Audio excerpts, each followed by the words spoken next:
Hello, wonderful people! Magandang umaga! This vlog is a late upload kasi nga hindi ako nakapag-edit this past few days kasi nga naging busy ako sa church and sa mga gawain ko sa ministry. But anyway, uumpisahan natin ang vlog na to sa pag-grocery. So kasama ko nga dito si Jason at sa Mecca. Namili kami sa No Frills para sa mga lulutuin namin for Christmas Eve. Dito nga namin sasalubungin ng Christmas kasama ang pamilya ko sa Fort Saskatchewan. Tapos, on the 25th ng umaga, uuwi din kami sa Hay Lakes para naman mag-spend ng Christmas Eve with Seth's family. Hindi kasi sila parehas sa atin ng mga Pinoy na sinasalubong natin yung Christmas. Yung Christmas celebration nila is on the 25th na ng gabi. So anyway, after namin mag-grocery, umuwi lang kami dyan at nadatnan ko nga dyan yung tatay ko na sayaw ng sayaw. Wala na din kaming ginawa kinagabihan kaya natulog na din kami. Tapos ito umaga na nga kumain na ako. Yung ulam ko is century tuna at saka pansit canton. Tapos after nun, nagluto kami ni mama ng siomai. Eto na rin yung feeling na gagamitin namin para sa lumpia. Isa na nga lang para hindi na kami gumawa ulit. Habang nagbabalot nga kami ng siomai, napatingin ako sa labas kasi grabe ang ihip ng hangin. May snowstorm nga sa araw na yan. Kaya sobrang lamig talaga. Hay, nakakamiss nga yung magpasko sa Pinas. Iba talaga yung Pasko sa Pinas kaysa dito sa abroad. Yung tipong pwede kang pumunta sa kapitbahay, kumain, ganon. Maraming nangangaroling. Pwede kang pumunta sa kapitbahay nyo or sa bahay ng mga pinsan nyo,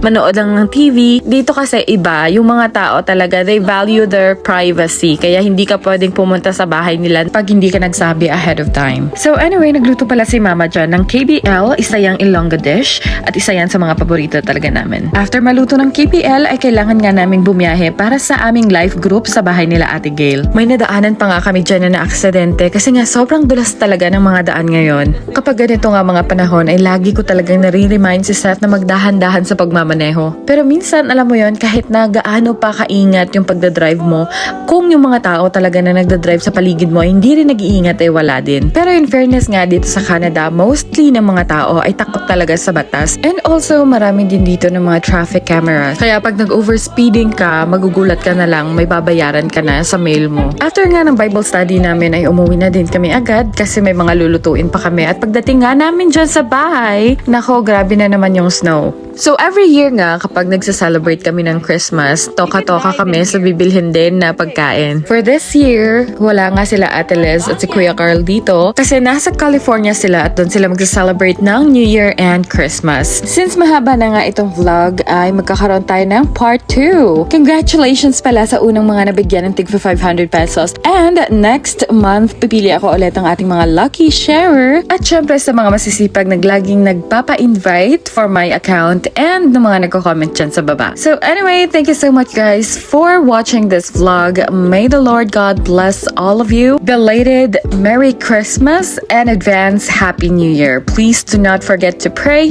and to thank the Lord for His goodness in your life. Remember that all our blessings is from the Lord and without Him we are nothing.